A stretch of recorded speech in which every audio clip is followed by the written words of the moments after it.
Hi hello Swathi Ganga Kannada YouTube ಚಾನಲ್ಗೆ ಎಲ್ಲರಿಗೂ ಸ್ವಾಗತ ಸುಸ್ವಾಗತ.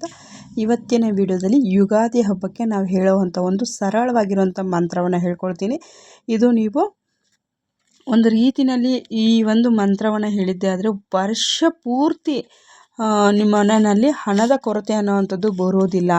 ಮತ್ತು ನಿಮಗೆ ಯಾವುದೇ ರೀತಿ ದವಸ ಧಾನ್ಯದ ಕೊರತೆ ಅನ್ನೋದು ಬರೋದಿಲ್ಲ. ಇದು ಯೂನಿವರ್ಸ್ಗೆ ಬೇಕಿದ್ರೆ ನೀವು ಕೇಳಿಕೊಂಡು ಈ ಮಂತ್ರವನ್ನು ಹೇಳ್ಕೊಳ್ಬಹುದು. ಇಲ್ಲ ಅಂದರೆ ನೀವು ಯುಗಾದಿ ಹಬ್ಬದ ದಿನ ರಾತ್ರಿ ಮಲಗೋದಕ್ಕೆ ಮುನ್ನನಾದರೂ ಹೇಳಿ, ಇಲ್ಲಿಗೆ ಬೆಳಗ್ಗೆ ಬ್ರಹ್ಮ ಮುಹೂರ್ತದಲ್ಲಾದ್ರೂ ಹೇಳ್ಕೊಳ್ಳಿ. ಮತ್ತು ಇಲ್ಲಾಂದರೆ ಪೂಜೆ ಮಾಡ್ತಾ ಇರ್ತೀರಲ್ವ, ಯುಗಾದಿ ಹಬ್ಬದ ದಿನ ಯಾವಾಗ ಬೇಕಾದರೂ ನೀವು ಈ ಒಂದು ಮಂತ್ರವನ್ನು ಹೇಳ್ಕೊಳ್ಬಹುದು. ಈ ಒಂದು ಮಂತ್ರವನ್ನು ಹೇಳ್ಕೊಂಡ್ರೆ ಸಾಕು, ನಿಮ್ಮ ಜೀವನದಲ್ಲಿ ಎಷ್ಟೋ ಒಂದು ಬದಲಾವಣೆಗಳನ್ನು ನೀವು ಕಾಣ್ತೀರಿ. ಖಂಡಿತವಾಗ್ಲೂ ಯಾರೆಲ್ಲ ಈ ವಿಡಿಯೋ ನೋಡ್ತಾ ಇದ್ದೀರೋ ಹೆಚ್ಚೆಚ್ಚು ಜನಕ್ಕೆ ಶೇರ್ ಮಾಡಿ. ಯಾರಿಗೆ ಯಾವ ರೀತಿ ಪ್ರಾಬ್ಲಮ್ ಇದೆ ಅಂತೇಳಿ ನಮಗೆ ಗೊತ್ತಿರೋದಿಲ್ಲ, ಹಾಗಾಗಿ ತಿಳಿಸ್ತಾ ಇದ್ದೀನಿ. ಈ ಒಂದು ವರಾಹ್ಯಮ್ಮನ ಮಂತ್ರವನ್ನು ಹೇಳ್ಕೊಂಡಿದ್ದೆ ಆದರೆ ನಿಮಗೆ ಯಾವುದೇ ರೀತಿ ಕಷ್ಟಗಳಿದ್ರೂ ಕೂಡ ಅದು ನೀರಿನ ರೀತಿಯಲ್ಲಿ ಕರಗೋಗುತ್ತೆ. ನಂಬಿಕೆ ಅನ್ನೋದನ್ನು ಇಡಿ. ಅಪನಂಬಿಕೆ ಯಾವುದೇ ಕಾರಣಕ್ಕೂ ಇಡಬೇಡಿ. ಯಾವುದೇ ಒಂದು ಕೆಲಸದಲ್ಲೂ ಅಷ್ಟೇ ಸಕ್ಸಸ್ ಆಗುತ್ತೆ ಅಂಥೇಳಿ ನಾವು ಕೇಳ್ಕೊಳ್ಬೇಕು ವಿನಃ ಇದಾಗುತ್ತಾ ಆಗಲ್ವಾ ಅನ್ನೋವಂಥ ಗೊಂದಲವನ್ನು ಇಟ್ಕೊಳ್ಬಾರ್ದು. ಹಾಗಾಗಿ ತಿಳಿಸ್ತಾ ಇದ್ದೀನಿ. ಖಂಡಿತವಾಗ್ಲೂ ನೀವು ವಾರಾಹ್ಯಮ್ಮನ್ನ ನಂಬಿದ್ರೆ ಮಾತ್ರ ತಾಯಿ ಯಾವುದೇ ಕಾರಣಕ್ಕೂ ನಿಮ್ಮನ್ನು ಕೈ ಬಿಡೋದಿಲ್ಲ. ನಿಮ್ಮನ್ನ ಕಡೆಯವನಕ್ಕೂ ನಿಮ್ಮನ್ನು ಒಂದು ಒಳ್ಳೆಯ ಒಂದು ಮಾರ್ಗದಲ್ಲಿ ನಡೆಸ್ತಾರೆ. ಸಾಲದಿಂದ ಬಳಲ್ತಾ ಇದ್ದೀರಾ, ಅನಾರೋಗ್ಯದಿಂದ ಬಳಲ್ತಾ ಇದ್ದೀರಾ, ತಾಯಿಯ ಮಂತ್ರಗಳು ತುಂಬ ಅಂದರೆ ತುಂಬಾ ಇದೆ. ಆ ಮಂತ್ರಗಳನ್ನ ಹೇಳ್ಕೊಳ್ಳಿ. ತಾಯಿ ನಿಮ್ಮನ್ನು ಬೆನ್ನುಗಾವಿಲಾಗಿ ನಿಂತು ತಾಯಿ ನಿಮ್ಮನ್ನು ಕಾಪಾಡ್ತಾಳೆ. ತಾಯಿಯ ಒಂದು ಮೂಲ ಮಂತ್ರಗಳನ್ನು ಕೇಳಿಸ್ಕೊಳ್ಳಿ. ತಾಯಿ ವಾರಾಹಿ ಅಂದ್ರೇ ಸಾಕು, ನಿಮ್ಮ ಸಕಲ ಪಾಪಗಳನ್ನುವಂಥದ್ದು ದೂರವಾಗುತ್ತೆ ಅನ್ನೋದನ್ನು ತಿಳಿಸ್ಕೊಡ್ತೀನಿ. ಖಂಡಿತವಾಗ್ಲೂ ವಾರಾಹ್ಯಮ್ಮನ್ನು ನಂಬಿದವರು ಎಷ್ಟೆಷ್ಟೋ ಒಳ್ಳೊಳ್ಳೆ ಎಂತೆಂಥ ಸಂಕಷ್ಟಗಳಿಂದ ಆಚೆ ಬಂದಿದ್ದಾರೆ. ವಾರಾಹ್ಯಮ್ಮನ ದೇವಸ್ಥಾನನ ಅಷ್ಟೇ ನಾನು ಶುಕ್ರವಾರ ಹೋಗ್ತೀನಿ.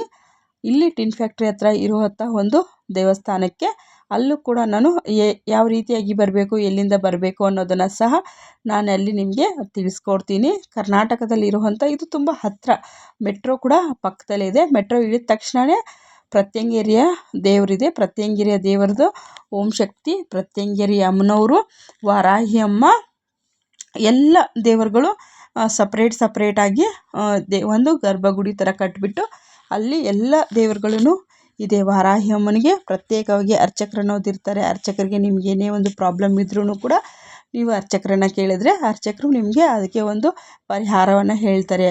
ಮತ್ತು ಕಾಲಭೈರೇಶ್ವರ ದೇವಸ್ಥಾನ ಕೂಡ ಅಲ್ಲೇ ಇರುವಂಥದ್ದು. ಹಾಗಾಗಿ ತಿಳಿಸ್ತಾ ಇದ್ದೀನಿ, ನೀವು ಹೋಗಿ ಸಾಕ್ಷಾತ್ ಕಾಲಭೈರೇಶ್ವರ ದೇವಸ್ಥಾನಕ್ಕೂ ಕೂಡ ಹೋಗಿ, ನಿಮಗೇನಾನ ಒಂದು ಮನೆಯಲ್ಲಿ ದೋಷಗಳಿದ್ದರೆ, ವಿಪರೀತವಾಗಿ ಸಾಲದ ಸಮಸ್ಯೆ ಇದ್ದರೆ ಅಲ್ಲಿ 3 ಪೌರ್ಣಮಿಗಳ ಕಾಲ ಬೂದುಗುಂಬಳಕಾಯಿ ದೀಪವನ್ನು ಹಚ್ಚಿ ಬನ್ನಿ.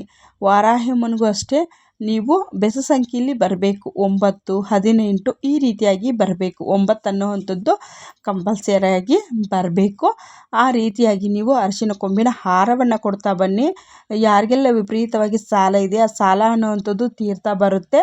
ಮತ್ತು ಏನೇ ಒಂದು ಸಮಸ್ಯೆ ಇದ್ರೂ ಕೂಡ ಅದು ನಿಮಗೆ ಕ್ರಮೇಣವಾಗಿ ಕಡಿಮೆ ಆಗ್ತಾ ಬರುತ್ತೆ. ಮತ್ತು ವಾರಾಹಿಗೆ ತೆಂಗಿನಕಾಯಿ ದೀಪವನ್ನು ಹಚ್ಚೋದು ತುಂಬ ಅಂದರೆ ತುಂಬ ನಾರಿಕೇಲಂ ದೀಪಂ ಅಂತ ಹೇಳ್ತಾರೆ. ಅದು ತುಂಬ ಅಂದರೆ ತುಂಬ ವಿಶೇಷವಾಗಿರುವಂಥದ್ದು, ತುಂಬ ಅಂದರೆ ತುಂಬ ಬೇಗನೆ ನಮಗೆ ಫಲ ಕೊಡುವಂಥದ್ದು. ಈ ಒಂದು ಯುಗಾದಿ ಹಬ್ಬದ ದಿವಸ ನೀವು ಈ ರೀತಿಯಾಗಿ ಈ ಒಂದು ಕೆಲಸವನ್ನು ಮಾಡಿ, ಖಂಡಿತವಾಗ್ಲೂ ನಿಮಗೆ ತುಂಬ ಅಂದರೆ ತುಂಬ ಒಳ್ಳೆಯ ಒಂದು ರಿಸಲ್ಟ್ ಅನ್ನೋವಂಥದ್ದು ಸಿಗುತ್ತೆ. ನಿಮಗೆ ಜೀವನದಲ್ಲಿ ಎಷ್ಟೇ ಒಂದು ಸೋತು ಸುಣ್ಣಾಗಿದ್ರೂ ಕೂಡ ವಿಜಯದ ಮಾರ್ಗ ಅನ್ನೋವಂಥದ್ದು ಸಿಗುತ್ತೆ. ಹಾಗಾಗಿ ತಿಳಿಸ್ತಾ ಇದ್ದೀನಿ. ನೆಕ್ಸ್ಟ್ ವಿಡಿಯೋದಲ್ಲಿ ನಾನು ದೇವರ ಮನೆ ಯಾವ ರೀತಿಯಾಗಿ ಕ್ಲೀನ್ ಮಾಡ್ಕೊಳ್ಬೇಕು, ಮನೆಯಲ್ಲಿ ಕೆಲವೊಂದಷ್ಟು ವಸ್ತುಗಳನ್ನು ಇಟ್ಕೋದ್ರಿಂದ ನಮಗೆ ದಾರಿದ್ರ್ಯ ಅನ್ನೋವಂಥದ್ದು ಸುತ್ತಕೊಂಡಿರುತ್ತೆ. ಹಾಗಾಗಿ ಅದನ್ನೆಲ್ಲ ಯಾವ ರೀತಿಯಾಗಿ ಮಾಡಬೇಕು ಅನ್ನೋದನ್ನು ನೆಕ್ಸ್ಟ್ ವಿಡಿಯೋದಲ್ಲಿ ನಾನು ತಿಳಿಸ್ಕೊಡ್ತೀನಿ. ಶುಕ್ರವಾರ ನಾನು ಈ ಒಂದು ವಾರಾಹ್ಯಮ್ಮನ ಟೆಂಪಲ್ ಕೂಡ ಹೋಗ್ತೀನಿ. ಮತ್ತು ವಾರಾಹ್ಯಮ್ಮನ ಟೆಂಪಲ್ಗಳು ಎಲ್ಲಿದೆ ಅನ್ನೋದನ್ನು ಕೂಡ ನಾನು ಡಿಸ್ಕ್ರಿಪ್ಷನ್ ಬಾಕ್ಸಲ್ಲಿ ಹಾಕಿರ್ತೀನಿ. ಖಂಡಿತವಾಗ್ಲೂ ಮಲ್ಲೇಶ್ವರಮಲ್ಲಿ ಕೂಡ ಇದೆ, ಅಲ್ಲೂ ಕೂಡ ಅಷ್ಟೇ. ತುಂಬ ರಾಜರಾಜೇಶ್ವರಿ ನಗರದಲ್ಲೂ ಕೂಡ ಒಂದಿದೆ. ಇವಾಗ ಒಂದು ಪ್ರತಿಷ್ಠಾಪನೆಯನ್ನು ಮಾಡಿರೋವಂಥದ್ದು, ಅದನ್ನು ಸಹ ನಾನಿಲ್ಲಿ ಗೂಗಲ್ ಮ್ಯಾಪನ್ನು ಕೊಟ್ಟಿರ್ತೀನಿ. ಖಂಡಿತವಾಗ್ಲೂ ಯಾರೆಲ್ಲ ಹೋಗಿಲ್ವೋ ಅವರೆಲ್ಲ ಹೋಗಿ. ಈ ಒಂದು ಟಿನ್ ಫ್ಯಾಕ್ಟ್ರಿ ಹತ್ರ ಇರೋ ಈ ಒಂದು ವಾರಾಹ್ಯಮ್ಮನ ಟೆಂಪಲ್ ತುಂಬ ಅಂದರೆ ತುಂಬ ಹತ್ತಿರ ಇದೆ. ಇನ್ನೊಂದು ದೇವಸ್ಥಾನನೂ ಕೂಡ ಇದೆ, ಅದು ಬಂದು ನಮಗೆ ಇದ್ರ ಹತ್ರಕ್ಕೆ ಬರುತ್ತೆ. ಸಜ್ಜಾಪುರದಿಂದ ಒಳಗಡೆಗೆ ಹೋಗಬೇಕು. ಅಲ್ಲಿ ಬಸ್ಸಿನ ವ್ಯವಸ್ಥೆ ಎಲ್ಲ ಏನೂ ಇಲ್ಲ. ಅಲ್ಲಿ ವರಾಹಿ ಮುಂದೆ ದೊಡ್ಡ ವಿಗ್ರಹನೇ ಇದೆ, ಆದರೆ ಅಲ್ಲಿ ಬಸ್ಸಿನ ವ್ಯವಸ್ಥೆ ಅನ್ನೋವಂಥದ್ದಿಲ್ಲ. ಹಾಗಾಗಿ ಮಕ್ಕಳು ಮರಿ ಅಲ್ಲಿ ಊಟದ ವ್ಯವಸ್ಥೆ ಎಲ್ಲ ಅಲ್ಲೇ ಅರ್ಚಕರೇ ಮಾಡಿರ್ತಾರೆ. ಬಟ್ ಆದರೆ ಅಲ್ಲಿ ಬಸ್ಸಿನ ವ್ಯವಸ್ಥೆ ಅನ್ನೋವಂಥದ್ದು ಇಲ್ಲ. ಹಾಗಾಗಿ ಟಿನ್ ಫ್ಯಾಕ್ಟ್ರಿ ಹತ್ರಕ್ಕೆ ಬಂದರೆ ಯಾವುದೇ ಕಡೆಯಿಂದ ಬಂದರೂ ನೀವು ಮೆಟ್ರೋದಿಂದ ಬಂದರೆ ವಾರಾಹಮ್ಮನ ಟೆಂಪಲ್ಗೆ ದರ್ಶನವನ್ನು ಕೊಡಬಹುದು. ತುಂಬ ಅಂದರೆ ತುಂಬ ತಾಯಿ ಶಕ್ತಿಶಾಲಿಯಾಗಿರುವಂಥ ದೇವತೆ ಅಂತಲೇ ಹೇಳ್ಬೋದು. ಈ ಒಂದು ಮಂತ್ರವನ್ನು ಹೇಳಿದ್ರೆ ನಿಮ್ದು ಏನೇ ಒಂದು ಕೋರಿಕೆಗಳಿದ್ರೂ ಕೂಡ ತಾಯಿ ಬೇಗನೆ ನೆರವೇರಿಸ್ತಾರೆ. ಇದನ್ನು ಯುಗಾದಿ ಹಬ್ಬದ ದಿವಸ ಹೇಳುವಂಥದ್ದು. ಹಾಗಾಗಿ ಮುಂಚಿತವಾಗಿ ತಿಳಿಸ್ತಾ ಇದ್ದೀನಿ, ಖಂಡಿತವಾಗ್ಲೂ ಎಲ್ಲರೂ ಹೇಳ್ಕೊಳ್ಳಿ. ಬನ್ನಿ, ಇವಾಗ ಸ್ಕ್ರೀನ್ ಮೇಲೆ ಮಂತ್ರ ಬರ್ತಾಯಿದೆ. ಓಂ ಶ್ರೀಂ ಐಂ ಗ್ಲೌಂ ಕ್ರೀಂ ಶ್ರೀಂ ಧನ ಧಾನ್ಯ ಅಭಿವೃದ್ಧಿ ಸ್ವಾಹ. ಓಂ ಶ್ರೀಂ ಐಂ ಗ್ಲೌಂ ಕ್ರೀಂ ಶ್ರೀಂ ಧನ ಧಾನ್ಯ ಅಭಿವೃದ್ಧಿ ಸ್ವಾಹ. ಓಂ ಶ್ರೀಂ ಐಂ ಗ್ಲೌಂ ಕ್ರೀಂ ಶ್ರೀಂ ಧನ ಧಾನ್ಯ ಅಭಿವೃದ್ಧಿ ಸ್ವಾಹ. ಇದನ್ನು ನೀವು ಯೂನಿವರ್ಸ್ಗೆ ಹೇಳಿಕೊಂಡು ಹೇಳಬಹುದು.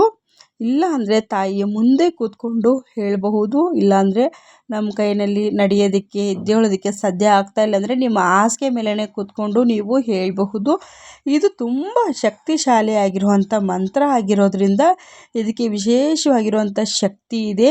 ನಿಮ್ಮನಲ್ಲಿ ಹಣಕ್ಕೆ ಕೊರತೆ ಇಲ್ಲ, ದವಸ ಧಾನ್ಯ ತುಂಬಿ ತುಡುಕ್ತಾ ಇದೆ ಅಂಥೇಳಿ ಯೂನಿವರ್ಸ್ಗೆ thank you universe, thank you universe ಅಂತೇಳಿ ಒಂದು 3 ಬಾರಿ ಹೇಳಿ.